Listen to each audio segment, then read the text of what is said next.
ये systematic literature review क्या होता है और सिस्टमैटिक लिटरेचर रिव्यू कैसे किया जाता है। तो मैं आपको ये एक रिसर्च पेपर की हेल्प से समझाऊंगी, जैसे इन्होंने एसएलआर मेथड यूज़ किया है। बट सबसे पहले सिस्टमैटिक लिटरेचर रिव्यू क्या होता है, इसमें सबसे पहले आपको क्लियर ऑब्जेक्टिव्स बनाने होते हैं और उसमें आपको जो भी आपके टॉपिक के कीवर्ड्स होते हैं और डाटाबेसेस होते हैं, डाटाबेसेस स्कोपस डाटाबेस हो गया या जो भी आपके डाटाबेसेस हैं, उनको हमें यूज़ करना है।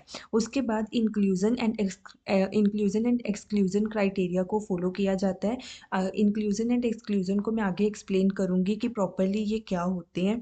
और इसके बाद हम साइंटिफिकली जो भी हमारे पेपर्स होते हैं उनका हम एनालिसिस करते हैं। और मेनली जो सिस्टमैटिक लिटरेचर रिव्यू होता है वो बायसनेस को कम करने के लिए किया जाता है। अब जैसे मैं इस रिसर्च पेपर में आपको दिखाती हूँ कि इंक्लूजन और एक्सक्लूजन मेथड क्या होता है। ये रहा table 2, inclusion and exclusion criteria. Inclusion criteria इसमें क्या है कि इन्होंने इम्पेरिकल पेपर जो है वो लिए हैं अपनी स्टडी में, इस पेपर रिसर्च पेपर में, रिव्यू पेपर में। और जो एग्जामिन किया है consumer behaviour in the context of sustainable fashion. और जो भी रिसर्च आर्टिकल्स हैं पब्लिश्ड हुए हैं 1 जन 2009 टू 31 दिसंबर 2019, वही रिसर्च पेपर्स इन्होंने कंसीडर किए हैं। और जो भी paper Science Direct, Emerald, Springer, Wiley, online library और टेलर एंड फ्रांसिस के हैं, जो डाटाबेसेस ये वाले हैं, इन्हीं से रिसर्च पेपर्स लिए गए हैं। और फोकस जो है आर्टिकल्स का वो सस्टेनेबल फैशन प्रोडक्ट्स के ऊपर है। और जितने भी आर्टिकल्स हैं वो हर एक आर्टिकल इंग्लिश लैंग्वेज वाला ही इंक्लूड किया गया है।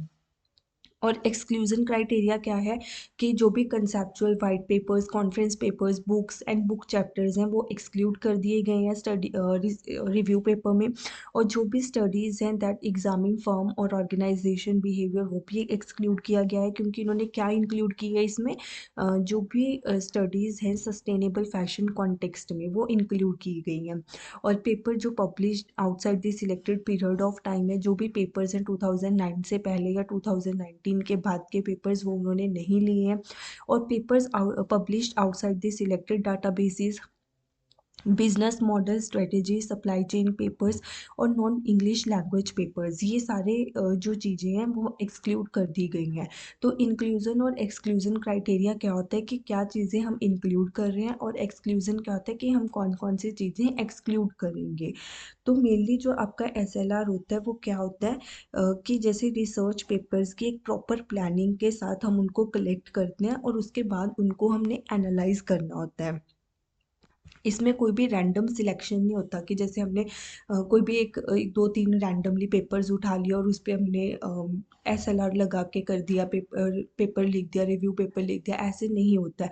एक प्रॉपर क्राइटेरिया होता है, प्लानिंग होती है हमारी, उन उन जो भी पेपर्स होते हैं सिलेक्टेड पेपर्स, उनका हम एक प्रॉपर एनालाइज करते हैं। और जैसे इसमें है, मैं आपको दिखाती हूँ, ये है आपका आगे प्रिज्मा। अब प्रिज्मा क्या होता है, Prisma prefer reporting items for systematic review and Meta analysis. Prisma protocol से हम क्या करते हैं कि पेपर को इंक्लूड और एक्सक्लूड जो भी होता है हम वो प्रॉपर वे में दिखाते हैं। जैसे इसमें 4 स्टेजेस होती हैं, identification, screening, eligibility, inclusion.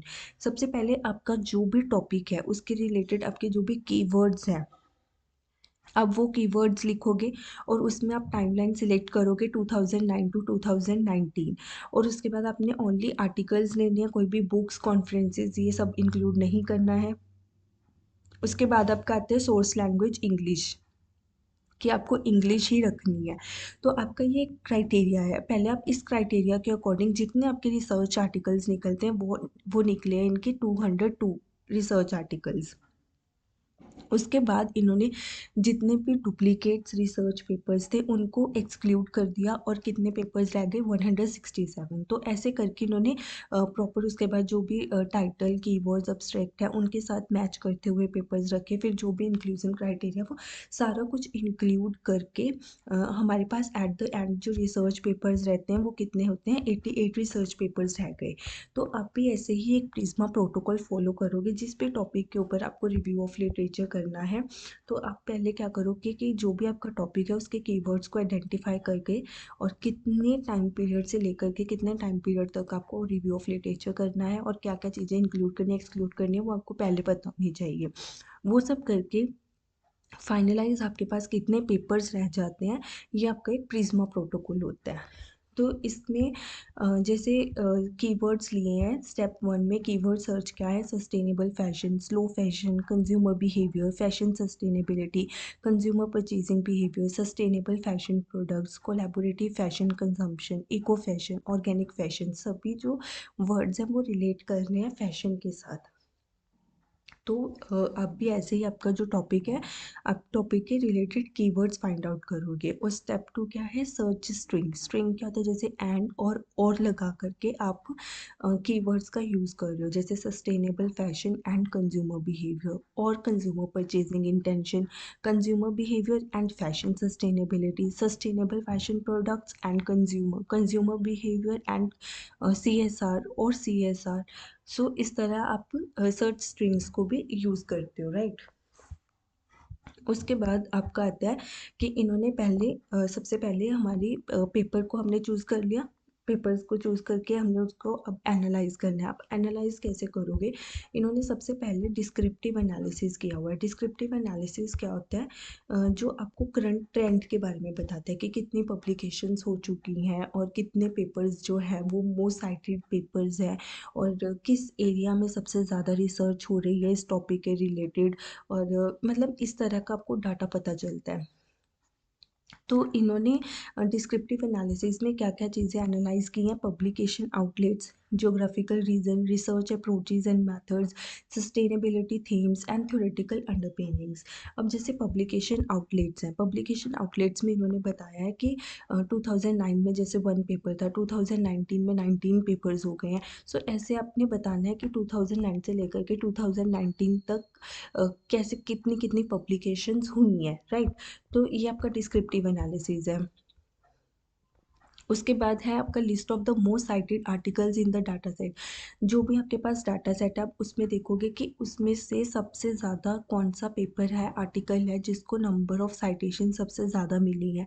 For जैसे इसमें है कि eco clothing consumer identity and ideology, ये जो रिसर्च आर्टिकल है इसको सबसे ज़्यादा मैक्सिमम नंबर ऑफ साइटेशंस मिली है, 526 साइटेशंस है इस आर्टिकल पे, राइट। तो आप इसमें आइडेंटिफाई कर लोगे कि जैसे आपने ले लिया कि टॉप 10 मोस्ट साइटेड आर्टिकल्स और टॉप 15 मोस्ट साइटेड आर्टिकल्स ले लिए। और उसके बाद जैसे इन्होंने लिखा है ज्योग्राफिकल कॉन्टेक्स्ट। ज्योग्राफिकल कॉन्टेक्स्ट मतलब number of studies by region in the data set, कि किस रीजन में सबसे ज़्यादा उस स्टडी पे रिसर्च हुई है। जैसे नॉर्थ अमेरिका है तो नॉर्थ अमेरिका में सबसे ज़्यादा रिसर्च है। रिसर्च अप्रोचेज एंड मेथडोलॉजी, कौन सी मेथडोलॉजी ज़्यादा यूज़ की गई है। तो इसमें है कि सर्वे, एक्सपेरिमेंट, इंटरव्यूज़ और फोकस ग्रुप्स। तो सबसे ज़्यादा survey and experiment method use किया गया है स्टडी में, फिर इंटरव्यूज़, फिर फोकस ग्रुप। तो ये हमेशा जो डिस्क्रिप्टिव एनालिसिस होता है आपको करंट ट्रेंड्स के बारे में पता चल जाता है स्टडीज़ में कि क्या चल रहा है।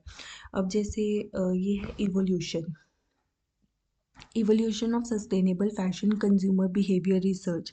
तो हमने देखा कि 2009 से लेकर के 2019 तक क्या इवोल्यूशन हुई है सस्टेनेबल फैशन में।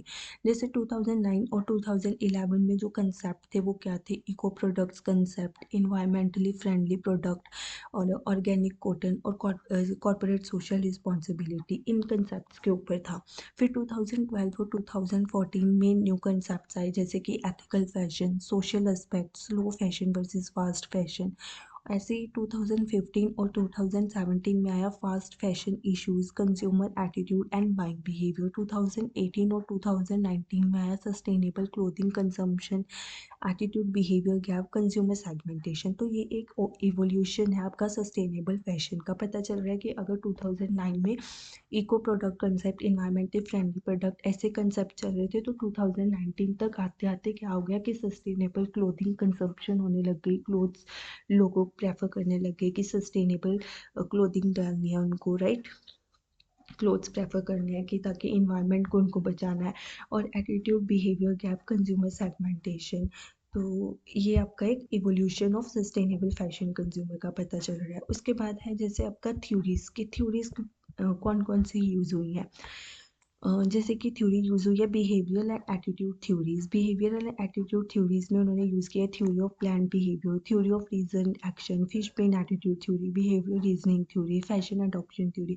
सो इस तरह करके उन रिसर्च पेपर्स में ये थ्योरीज जो हैं यूज़ हो चुकी हैं। वे वैल्यू एंड परसेप्शन थ्योरीज हो गया आपका, डेवलपमेंट एंड साइकोलॉजिकल थ्योरीज हो गई। तो इससे आपको एक समरी पता चल रही है कि अच्छा इन पेपर्स में ऑलरेडी ये थ्योरीज यूज़ हो चुकी हैं और ये मेथोडोलॉजी यूज़ हो चुकी है और ये इवोल्यूशन हुई है। तो आपको एक बहुत प्रॉपर वे में पता चलता है कि 2009 से लेकर के 2019 तक इस टॉपिक पे क्या काम हो चुका है और क्या अभी रहता है, राइट। तो इस तरह से ROL से आप अपना रिसर्च गैप निकाल सकते हो प्रॉपर। उसके बाद इन्होंने यूज़ किया है second analysis, synthetic analysis by using the SOR framework. अब स्टिमुलस ऑर्गेनिज्म रिस्पॉन्स क्या होता है, इसका एक टेबल है जैसे ये stimulus organism response. Give me a minute.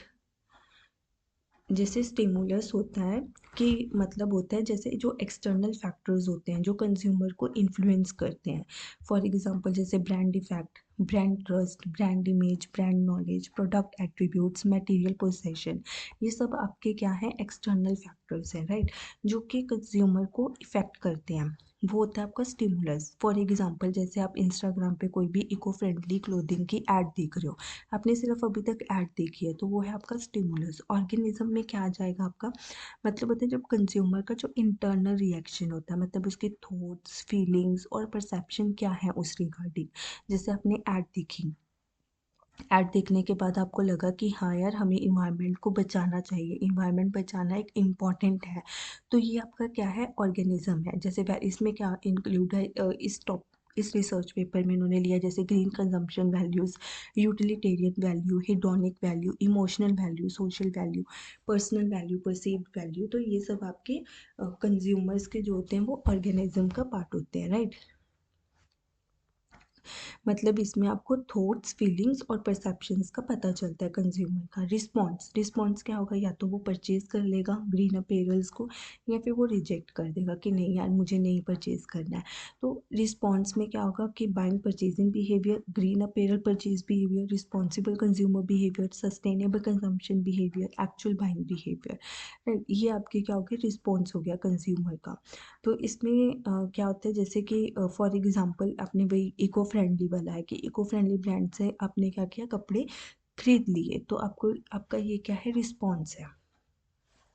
तो इसमें इन्होंने जो आगे एनालिसिस किया वो इसी स्टिमुलस ऑर्गेनिज्म रिस्पॉन्स के ऊपर से किया है। जैसे ये सस्टेनेबल फैशन स्टिमुलस हो गया आपका। उसके बाद इन्होंने सस्टेनेबल फैशन ऑर्गेनिज्म एक्सप्लेन किया है क्या है, सस्टेनेबल फैशन रिस्पॉन्सेज क्या होते हैं। फिर उन्होंने डिस्कशन एंड कंट्रीब्यूशन जो भी इन्होंने फाइंड आउट किया रिसर्च पेपर से वो किया।